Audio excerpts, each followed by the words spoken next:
Hello friends, welcome back to my YouTube channel Nidhi study 2.0। I hope आप सभी लोग अच्छे होंगे और अपने अपने घरों में मस्त होंगे। आज हम लोग Jharkhand constable previous year question Hindi का करेंगे, जो शायद हो सकता है आपकी आने वाली परीक्षा के लिए बहुत ही इम्पोर्टेंट है। तो क्वेश्चन को पूरा लास्ट तक देखिएगा और हमसे पहले आंसर देने का प्रयास करिएगा।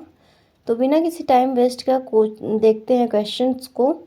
अगर चैनल पर नए हैं तो चैनल को सब्सक्राइब करके बेल आइकॉन ऑन कर दीजिए, ताकि मैं इससे रिलेटेड जो भी वीडियो बनाऊं आप तक सबसे पहले पहुंचे। तो चलिए क्वेश्चन को देखते हैं। भाषा की सबसे छोटी इकाई है शब्द, व्यंजन, स्वर या वर्ड। तो इसका राइट आंसर क्या होगा, आप लोग बताइए। तो इसका राइट आंसर क्या होगा, वर्ड, डी राइट ऑप्शन। ठीक है, भाषा की सबसे छोटी इकाई क्या होती है, वर्ड होती है। अब देखते हैं नेक्स्ट क्वेश्चन को।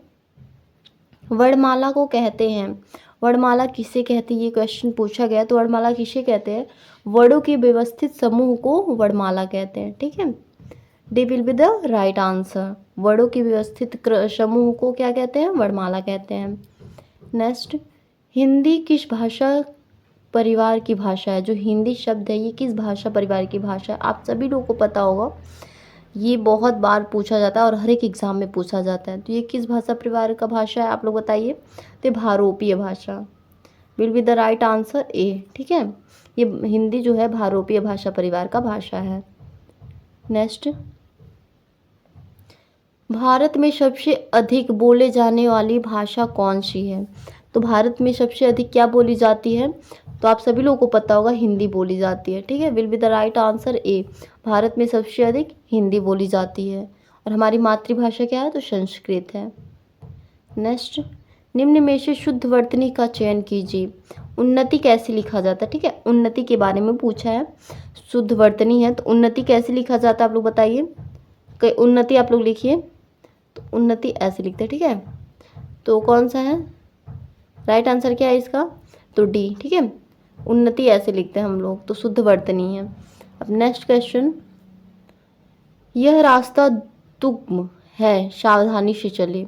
ठीक है, ये अशुद्ध है, इसकी जगह पे शुद्ध क्या रहेगा। ठीक है, ये रास्ता दुर्गम हो सकता है, दुर्गम, तो दुर्गम लिखते कैसे हैं बताइए। ये तो एकदम गलत है भाई, दुर्गम ऐसे लिखते कैसे हैं दुर्गम, आप लोग बताइए। तो इसका राइट आंसर क्या होगा, तो दुर्गम। ठीक है, ये दुर्गम सही लिखा गया है। दुर्गम कैसे लिखते हैं, दुर्गम ऐसे ही तो लिखते हैं, तो राइट आंसर सी हो गया।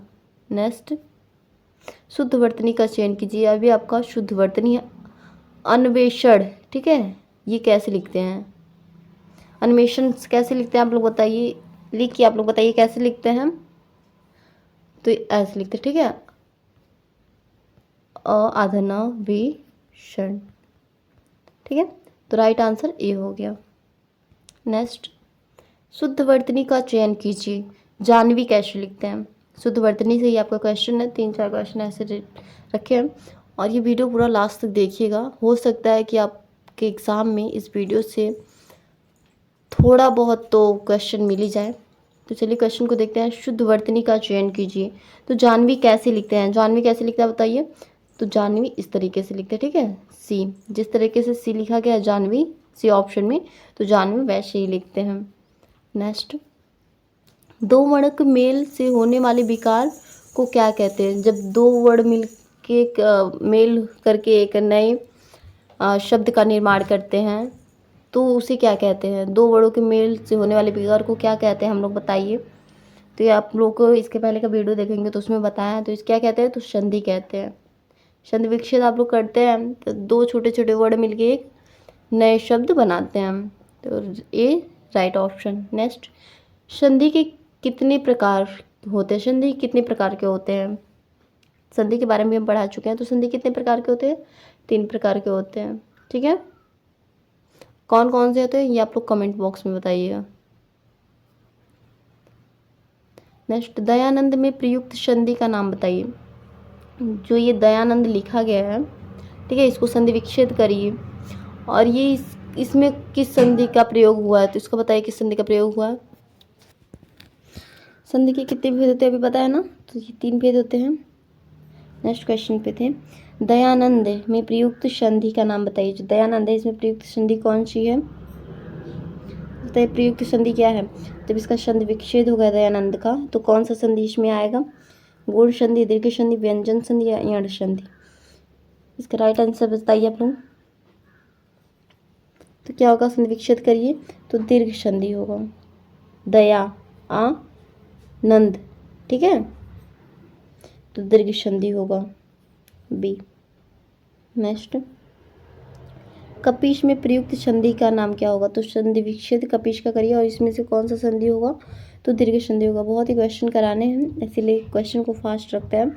तो दीर्घ संधि इसमें भी होगा, ठीक है। अब नेक्स्ट क्वेश्चन है, उपसर्ग का प्रयोग होता है, उपसर्ग का प्रयोग कहाँ करते हैं? ठीक है, उपसर्ग का प्रयोग कहाँ करते हैं और प्रत्यय का प्रयोग कहाँ करते हैं?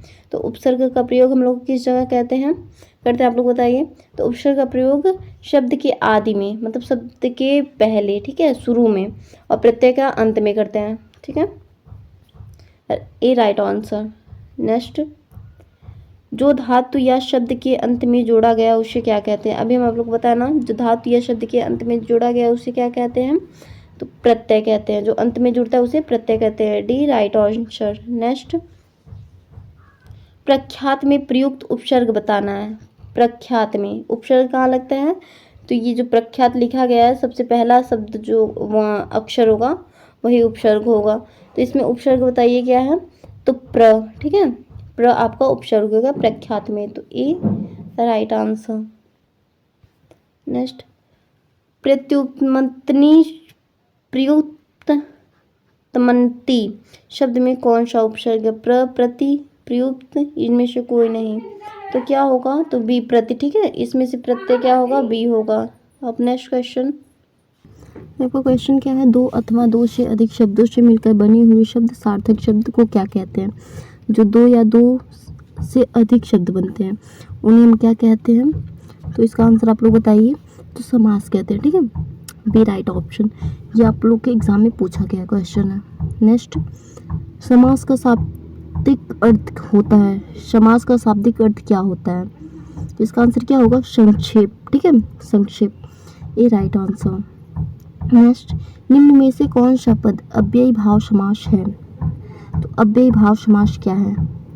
बताइए अव्ययी भाव समास क्या क्या है? इसमें से चारों ऑप्शन में से अव्ययी भाव समास बताना। सुहागत, आचार कुशल, प्रतिदिन या कुमारी? तो राइट आंसर इसका क्या होगा? प्रतिदिन, ठीक है, अव्ययी भाव क्या है आपका?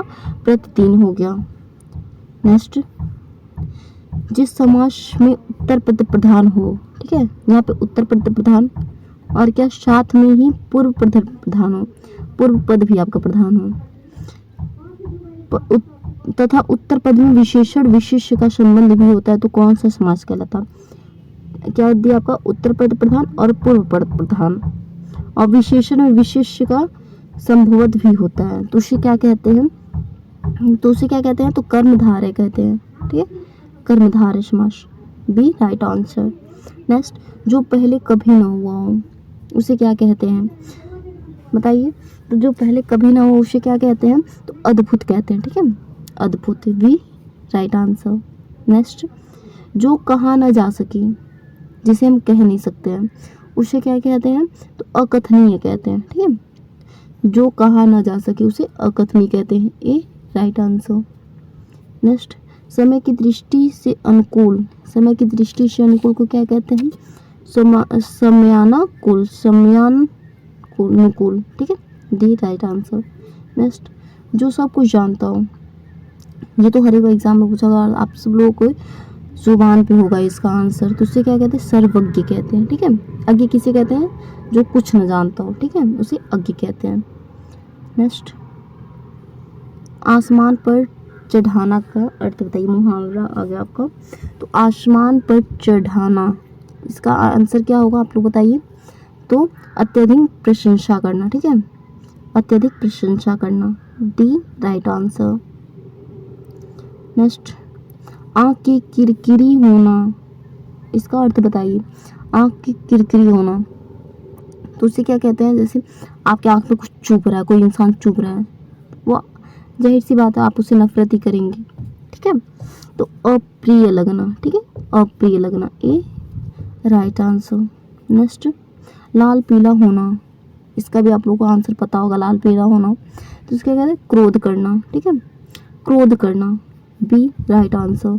नेक्स्ट, सिर हथेली पर रखना का अर्थ, ठीक है, सिर हथेली पर रखना, इसका राइट आंसर क्या होगा, तो मरने के लिए तैयार होना। लोग बोलते हैं ना कि हम अपनी जान हथेली पे रख के उस जगह गए थे, तो मतलब मरने के लिए तैयार थे। नेक्स्ट,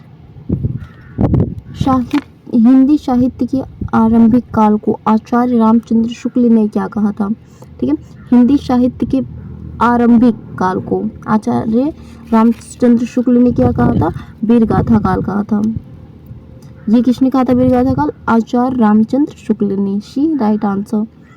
नेक्स्ट, वीरगाथा काल का कवि नहीं है, इनमें से कौन वीरगाथा काल के कवि नहीं है, चंद्र बरदाई ये तो है, जगनीक ये भी हैं, और मधुकर ये भी हैं, ठीक है, इनमें से नामदेव नहीं है, तो वी राइट आंसर।